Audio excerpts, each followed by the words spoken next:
안녕하세요. 블로거 CD맨입니다. 이번에 설명드릴 강좌는 캠타시아를 활용한 캡처 및 사용 방법, FRAPS를 활용한 동영상을 캡처하는데 게임 동영상을 캡처하는 방법, 그리고 다운팟 인코더를 활용해서 편집 및 사용하는 방법, 유튜브 동영상 업로드 및 특수효과 사용하기를 설명드릴 겁니다. 이번에 두 번째 시간이긴 한데 천천히 설명을 드리고 이미 아시는 내용일지 모르겠지만은 좀 몇 가지 부분 좀 활용할 수 있는 부분에 대해서 알려드려서 좀 간단하게 그냥 업로드하고 말 수 있는 동영상 부분을 좀 편집을 해서 사용자들이 좀 더 재밌게 볼 수 있도록 수정하는 방법에 대해서 알아보도록 하겠습니다. 캠타시아를 활용한 캡처 및 사용 방법은 지금 이 동영상 자체도 캠타시아를 이용하고 있기 때문에 지금 일단 캡처로 한 걸로 설명을 대체를 하겠습니다.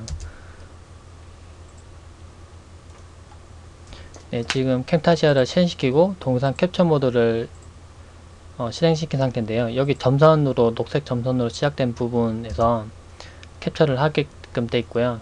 커스텀 버튼을 눌러서 화면 사이즈를 조정할 수가 있습니다. 그 풀스크린으로 화면을 캡처할 수도 있고요. 그리고 음성도 넣을 수도 있고 해서 마이크를 작동시키면은 제가 이렇게 말하는 것처럼 이렇게 그대로 녹화가 가능합니다. REC 버튼, 이렇게 녹화 버튼 누르면은 녹화가 시작이 되고 FC 버튼을 누르면 중간에 정지시킬 수가 있습니다. 또는 스탑 버튼을 눌러서 바로 정지시킬 수도 있고요. 정지를 시키고 나면 이런 화면이 뜹니다. 지금 화면에 보면은 지금 세이브하고 에디트하는 버튼이 있고 삭제하는 버튼도 있는데요. 지금 캡처를 한 동영상을 살펴보면서 세이브를 해서 바로 AVI 파일로 동영상을 캡처할 수도 있고 또는 편집 모드 들어가서 만약에 풀스크린으로 만약 화면을 캡처했을 때 실제 사용자들이 이렇게 보는 부분 좀 좁은 부분이겠죠. 대부분 유튜브나 아니면 동영상을 스트리밍 서비스를 하는 곳에서 화면을 볼 때 보통 작은 사이즈로 해놓고 화면을 봅니다. 근데 큰 사이즈로, 아주 큰 사이즈를 캡처한 상태에서 동영상을 작은 부분을 보면 대부분 다 글자가 이렇게 뭉개지고 작아져서 사실은 직접 눈으로 볼 때 불편하겠죠. 보기 힘들게 되는데 그 부분을 줌이 따라가면서 화면이 이렇게 눈을 시야를 따라가면서 이렇게 확대해주면서 이렇게 확대 축소를 반복하면서 보여주게 되는 부분이 있는데 그 부분을 사용하게 할 때는 캠타시아 파일로 저장을 하고 난 다음에 편집을 할 수가 있습니다. 네, 지금 편집으로 들어온 화면인데 여기서 화면을 축소하고 확대하는 부분을 지정을 해서 지금 여기 파란색 점으로 지정된 부분이 줌이 당겨지고 다시 페이드인 페이드 아웃이 되는 부분입니다. 그래서 이 부분을 따라가면서 화면을 지정해서 좀 가까이 쳐다보고 봐야 될 때 그리고 전체 화면으로 봐도 되는 부분일 때 해서 서로 줌을 왔다 갔다 하면서 확인을 할 수가 있습니다. 이렇게 해서 AVI로 파일을 만들면 아무래도 설명할 때 좀 편하겠죠. 동영상을 블로그에서 동영상을 사용할 때 가능하면 제 생각에는 목소리를 넣어서 설명하는 게 좋다고 생각합니다. 그냥 사진으로 동영상으로 이렇게 설명 한번 해도 이해하는데 어렵지는 않겠지만은 그래도 목소리로 그 부분을 설명드리는 게 아무래도 좀 더 친근감이 가기 때문에 그렇게 활용하면 좋고요. 지금 두 번째로 FRAPS를 이용한 동영상 캡처하는 방법인데 이 프로그램은 게임 동영상을 캡처하는 프로그램입니다. 특수하게 그냥 게임을 실행시켜 놓고 캡처키 눌러 보시면 아시겠지만 캡처가 안 될 때가 있습니다. 다이렉트X를 이용해서 게임이 진행되고 있을 때 캡처 버튼을 눌러도 까만색으로 캡처가 되고 게임이 캡처가 안 되는 경우가 있는데 다이렉트X를 이용한 캡처 프로그램을 이용해야 됩니다. 이 프로그램 그 프로그램이고요.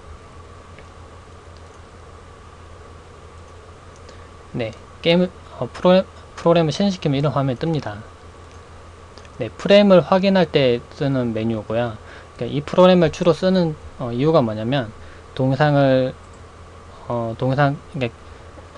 게임을 하고 있는 장면을 캠코더로 직접 촬영할 수도 있겠죠. 근데 그러면 좀 아무래도 화질이 떨어지기 때문에 화면 자체를 캡처하는 게 좀 더 좋습니다. 근데 캡처할 때 그 해당 게임의 프레임을 좀 중요시 생각하는데 그 프레임을 찍어줄 때 메뉴 쓰고요. 지금 설명하는 부분에서는 조금 중요한 부분이 아니기 때문에 넘기겠습니다. 무비 무비 버튼이 있는데 여기 F9 버튼이 하키입니다. 그러니까 게임을 하고 있는 중간에 F9 키를 누르면은 동영상을 캡처를 하기 시작합니다. 30프레임으로 캡처할 수 있고 60프레임으로 캡처 가능합니다. 이렇게 지정된 프레임으로 좀 낮춰서 캡처도 가능하고요. 그래서 게임하고 있는 도중에 F9 키를 눌렀다가 동영상 캡처하고 이 정도에서 정지를 하면 되겠다 싶을 때 F9 키를 다시 눌러서 동영상을 마무리할 수가 있습니다. 그리고 동영상을 캡처하는 그 이외에 스크린샷도 가끔 필요하겠죠. 스크린샷은 F10 키로 되어 있습니다. 당연히 이 버튼은 수정이 가능한데 기본으로 F9는 동영상, F10 키는 스크린샷입니다. 그래서 게임을 진행하고 제가 이미 캡처를 한번 해놔봤는데요.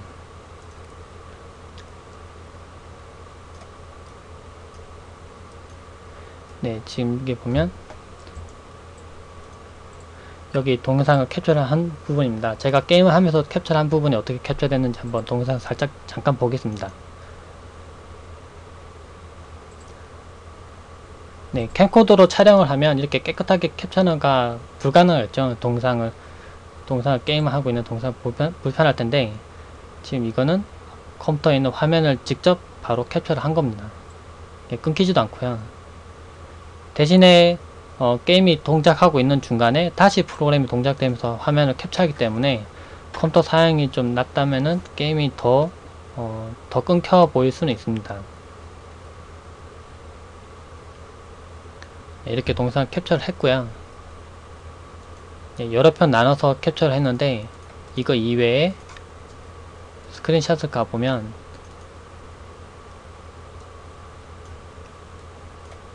네, 제가 이렇게 게임을 하면서 스크린샷을 촬영한 게 나옵니다.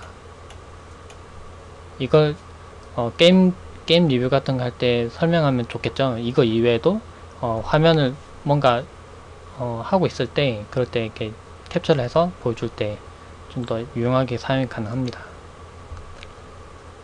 네, 다음으로 이 동영상을 촬영한 그 동영상을 이용해서 다운팟 인코더에서 편집을 해볼 겁니다. 예, 다운팟 인코더는 무료고요. 검색을 하신 다음에 다운로드해서 실행하고 설치하면 됩니다.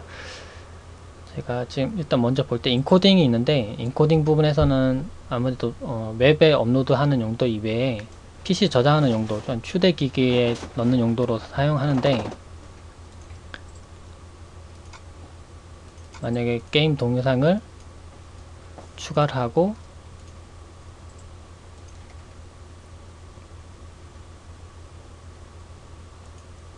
애플에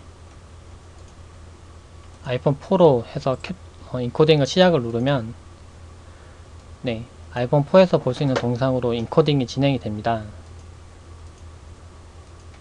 근데 만약에 이렇게 중간중간 끊어진 동영상, 지금 이 부분은 앞쪽에 동영상이고요. 그거 이외에 다음 동영상,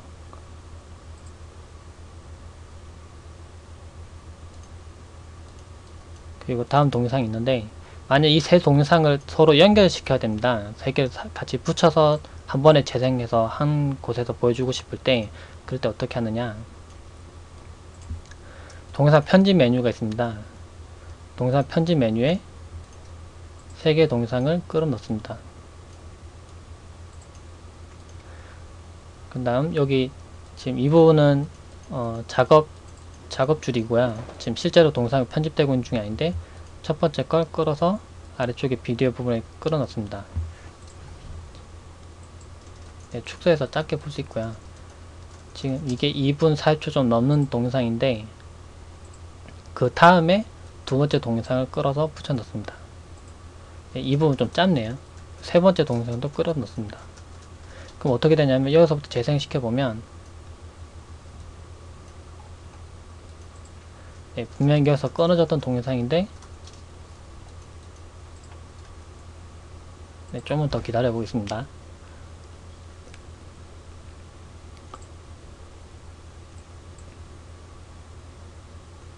네, 두 번째 동영상이 이어져서 바로 재생이 되고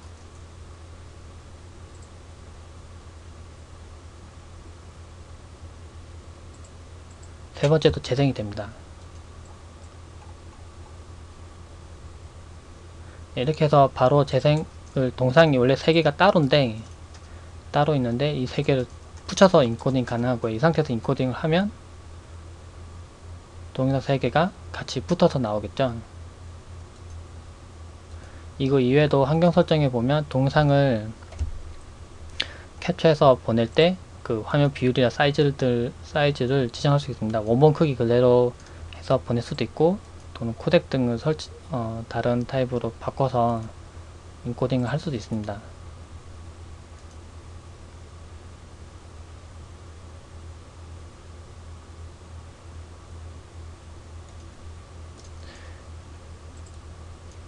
이 위에 이렇게 동상이 인코딩 되고 난 다음에 이제 다음 팟에 업로드 가능한데, 다음 업로드를 클릭한 다음에 로그인 하시고요.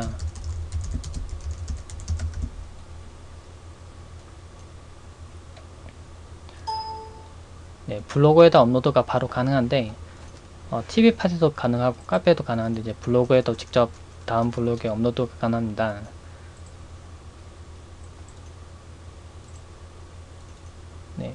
지금 이렇게 원래 캡처를 했던 동영상을 직접 바로 선택을 하고요. 제목은 그냥 테스트를 한번 해보겠습니다. 태그는 동영상 내부에서 검색을 했을 때 키가 되는 부분이기 때문에 가능한 자세히 적어주는 게 좋습니다.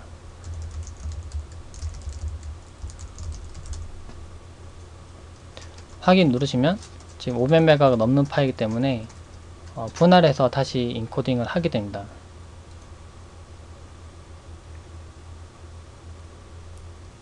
이렇게 인코딩을 해서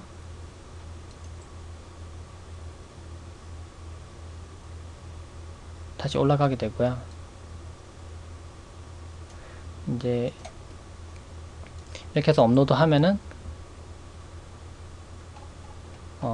자신의 다음 블로그에 가면은 해당 동영상이 업로드가 되어 있습니다. 그럼 업로드해서 사용 가능하겠죠. 근데 다음 팟 인코더는 속도는 국내에서 상당히 빠르긴 한데, 유튜브도 업로드를 선호하시는 분들도 분명히 있을 겁니다. 좀 안정적인 서비스에서 업로드 하는 걸 원하시는 분도 있을 텐데, 유튜브가 근데 국내에서 좀 속도가 느리죠. 근데 속도 패치하는 프로그램 찾아보면 있습니다. 이용하면은 유튜버 속도 빨라지니까요. 지금 제가 유튜브로 한번 설명을 드리겠습니다. 이번에는 유튜브 설명드릴 텐데, 제 유튜브 채널입니다.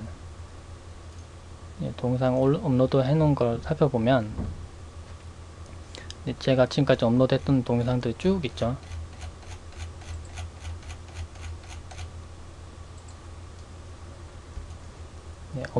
유튜브 업로드 할 때 업로드 누르시고 업로드 버튼이 있는데,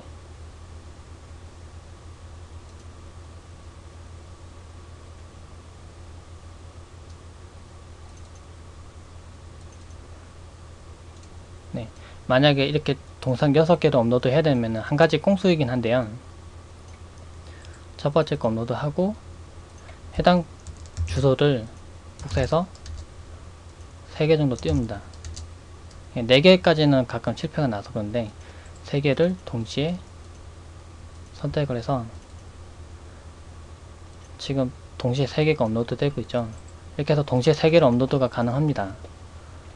이렇게 하면 아무래도 좀 시간을 좀 아낄 수 있겠죠. 동영상을 여러 개 업로드 해야 될 때. 그리고 파일 시간이 15분 이상도 지원을 하고, 그리고 용량 같은 부분만 2기가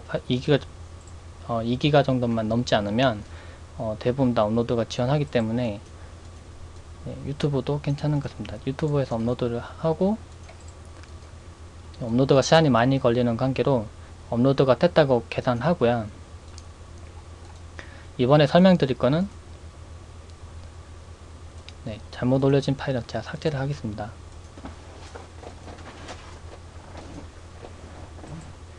지금 제가 최근에 올린 동영상이 있는데, 이걸 캡처 좀 특수 효과를 넣어볼 겁니다.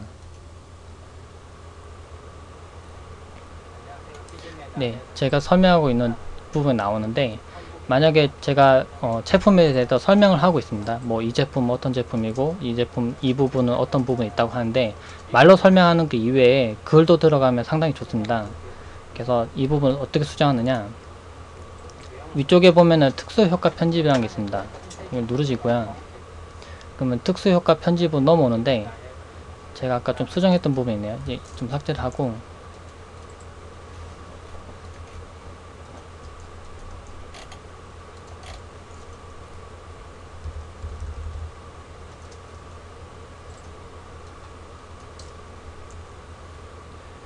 네, 지금 여기 동영상이 있는데, 만약에 처음에 시작을 할 때, 이 상단 부분에, 이게 제품 만약 크롬북이면, 크롬북이라고 처음에 제목이 뜨고, 한 5초 있다가 사라지고, 이 부분이 어떤 부분입니다 하면 이 부분이 어떤 부분이라고 설명이 뜨고, 다시 사라지고, 이런 식으로 내용을 넣고 싶습니다. 근데 동영상 편집으로 이 부분을 한번 구현해 보려고 하면, 이미 업로드 된 파일을 다시 업로드를 해야 되고, 또 편집도 여러 단계를 거쳐서 해야 된다. 근데 좀 더 초보자들이 쉽게 할 수 있는 방법이 있습니다. 어떻게 하느냐, 특수효과 추가가 있습니다. 누르시고 난 다음에 여기 말풍선, 참고, 제목, 주목받은 동영상 뭐 넣는 부분 있고요. 이 세 개가 가장 많이 사용이 되는데, 우선 참고 버튼 눌러서 자신이 원하는 위치에 옮깁니다. 제가 여기다 내용을 적어보죠. 네, 자, 이렇게 내용을 넣습니다. 크기도 적당히 좀 조절을 하고요. 네, 이렇게 떠 있습니다. 처음에 시작했을 때 이게 잠깐 떠 있다가 사라지고 싶은데, 아래쪽을 좀 내려보면, 네, 타임라인이 있습니다. 여기 이 부분에, 여기 5초네요. 네, 한 2.5초 정도만 나오다가 사라지게 한번 해보겠습니다. 그럼 이렇게 크기 조정해 놓으면 어떻게 되느냐, 제가 처음 돌려놓고 재생을 해보겠습니다. 잠깐 나왔다가 사라집니다. 네, 이렇게 잠깐 나왔다 사라지죠. 이런 식으로 해서 내용을 넣을 수가 있습니다. 다시 옮기고, 중간 부분에 제가 여기에 이 부분은 USB 단자입니다 라고 설명을 해보겠습니다. 네, 여기다가 다시 추가를 하고, 이번에 말풍선을 추가를 합니다. 네, 말풍선 옮기고, 끝부분을 조정해서 이 부분 제가 가리키는 부분에 가리키고요. 0 단자라고 제가 설명을 넣습니다.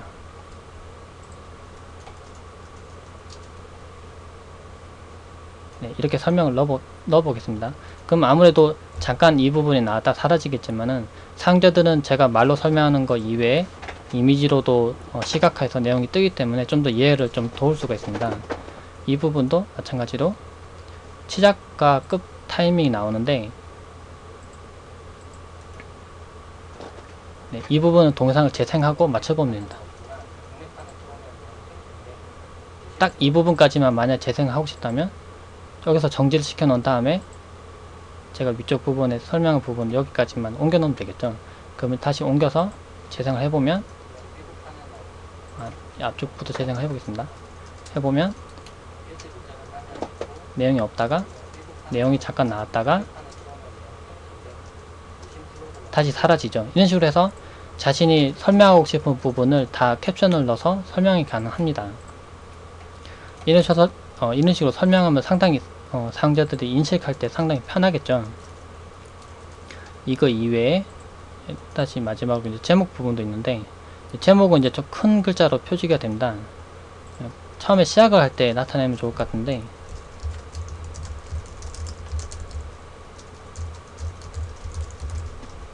네, 이런 식으로 나타내고 위쪽에 나타낸 다음에 아래쪽에서 다시 타임라인에서 설명을 조정이 가능하겠죠. 네, 이런 식으로 해서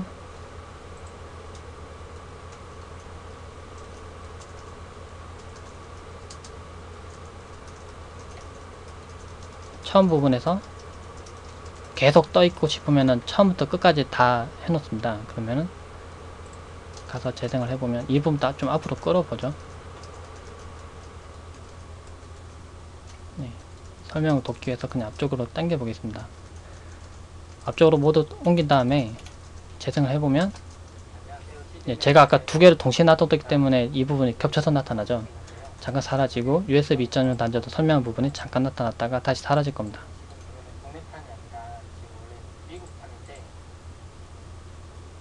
네, 이렇게 사라지죠. 이렇게 해서 지금 저는 설명드리기 위해서 지금 안무 부분에 좀 넣었는데 이 부분 꼼꼼히 잘 챙겨서 이 부분이 어떤 설명하는 부분입니다. 이 부분이 어떤 설명하는 부분입니다 하고 설명을 넣으면은 상당히 동영상 볼 때 재미를 느낄 수가 있습니다. 이렇게 하고 난 다음에 저장을 누르시고요. 그 다음에 게시를 누르시면 바로 게시가 됩니다. 근데 제가 이 상태로 게시할 수가 없으니까 내용을 좀 수정을 좀 하겠습니다. 처음에 이 부분만 잠깐 나왔다가 사라지게 한번 해놓아 보겠습니다.